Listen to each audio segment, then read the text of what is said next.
से कौन बचाएगा?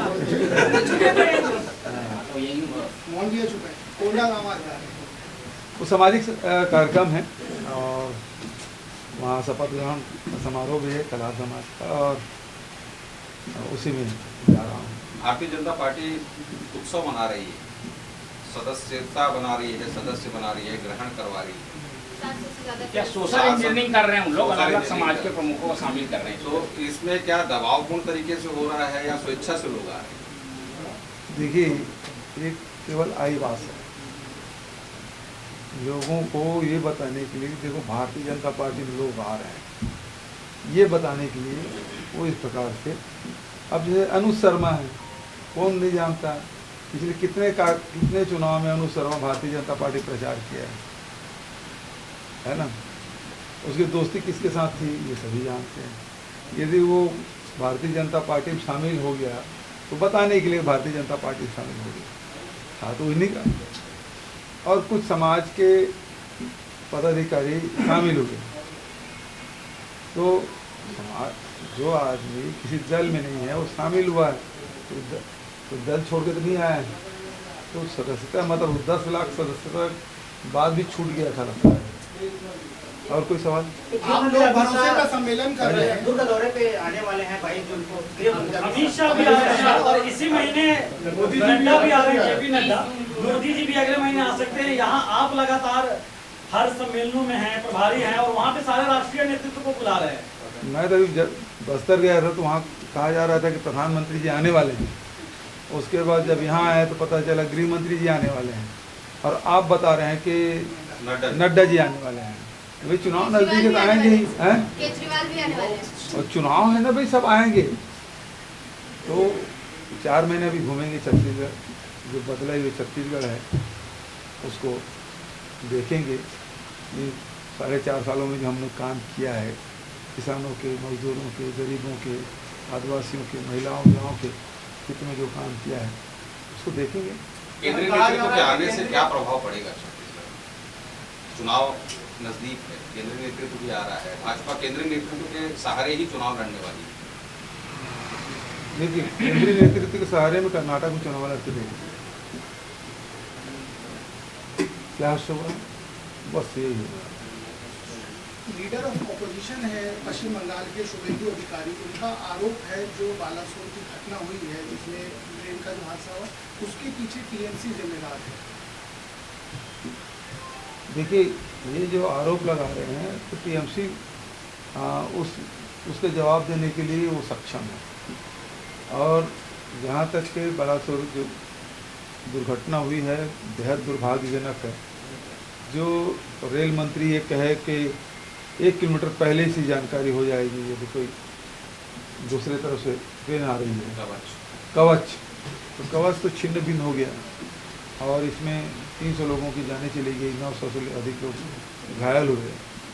और अभी तक के वो कवच अभी सीबीआई जांच कर रही है, तो कवच के बारे में भी जांच करेंगे क्या? उस जांच के बिंदु में ये भी शामिल है कि नहीं है? और इसमें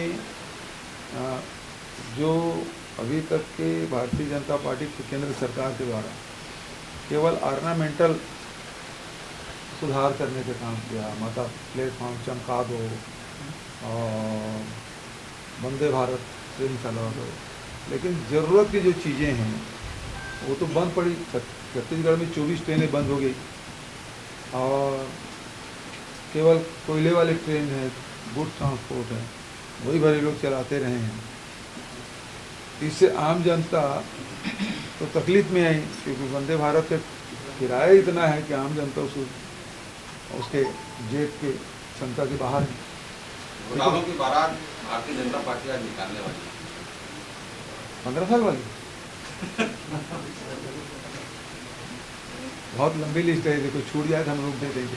सर, आप लोग आर्थिक सर्वेक्षण करा रहे हैं, तो केंद्र सरकार जो है डिजिटल जनगणना शुरू करने वाली है, मतलब कुल मिला के एक ही जनगणना नहीं होगी,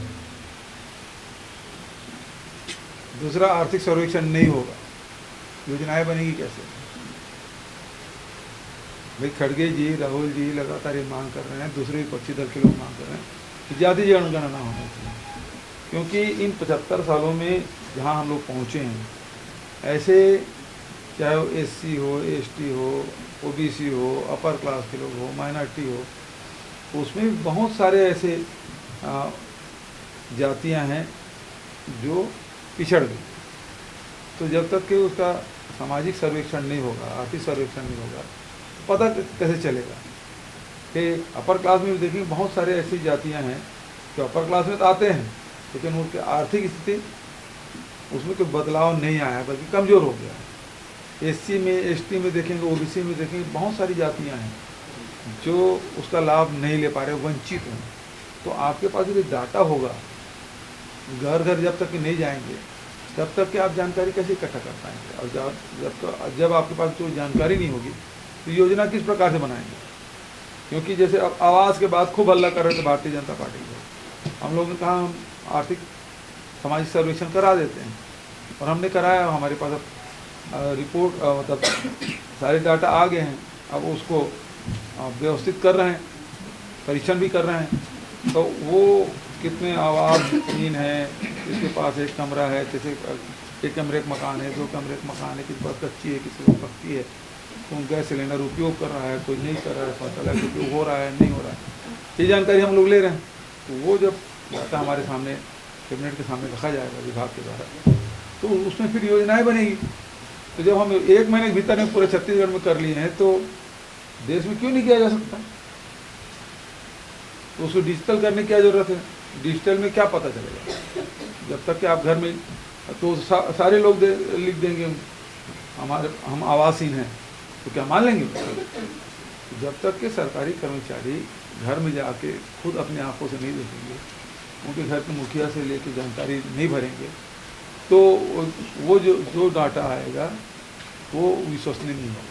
जिस तरह से केंद्रीय नेतृत्व आ रहा है, अगर देखा जा रहा है कि केंद्रीय नेतृत्व आने वाले सभी, और छत्तीसगढ़ की बात किया, प्रदेश अध्यक्ष और रमन सिंह को लेकर पार्टी एक दूसरे को जोड़ नहीं पा रही कार्यकर्ताओं को, ऐसे आरोप लग रहे हैं। क्या मानते हैं कि संबंध नहीं है इन दोनों से पार्टी?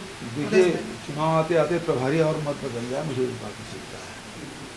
क्योंकि दुर्गावती जी बदल गई, जामवाल जी आए, उसको सेकंड लाइन कर दिए, फिर क्या नितिन नवीन जी आए, वो भी अब हाशिए पे है। अब हमारे सीनियर लीडर आए हैं, माथुर साहब, तो उसकी भी स्थिति वैसी ना हो जाए, क्योंकि वो बहुत प्रयास करने के बाद इन लोगों को एक मंच में ला नहीं पा रहा है। वो अकेले हेलीकॉप्टर में घूमा है पूरा बस्तर, जब तक स्थानीय नेता नहीं होंगे वो उसके घूमने से क्या होगा? रमन सिंह भी कमांडो घेरे से बाहर नहीं आ पा रहे हैं।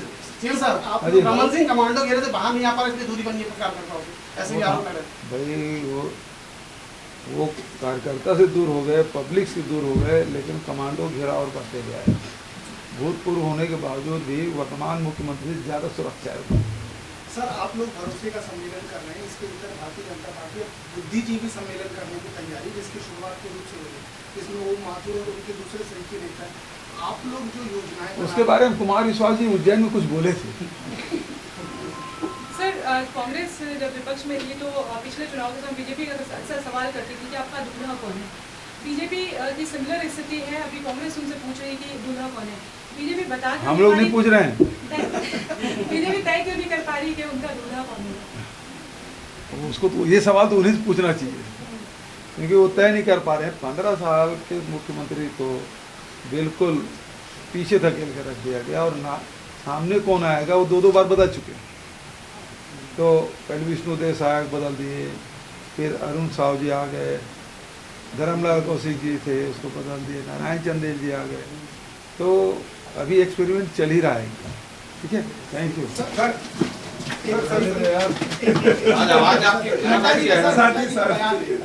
सर, जेपी नड्डा का बयान आया है।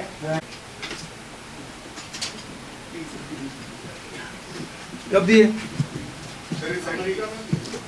अमेरिका में वो नहीं, अमेरिका में नहीं, नड्डा जी का कल का बयान है। नड्डा जी को भारतीय जनता पार्टी खुद गंभीरता से नहीं लेती। आपने देखा है कि वो केंद्रीय कार्यालय भारतीय जनता पार्टी का किस प्रकार से अमित शाह जी उसको धक्का देके पीछे हाथ पकड़ के खींच रहे हैं उसको। तो नड्डा जी को ऐसे भी कोई गंभीरता नहीं लेते, और उसको उसके बयान को हम लोग भी गंभीरता से नहीं लेते।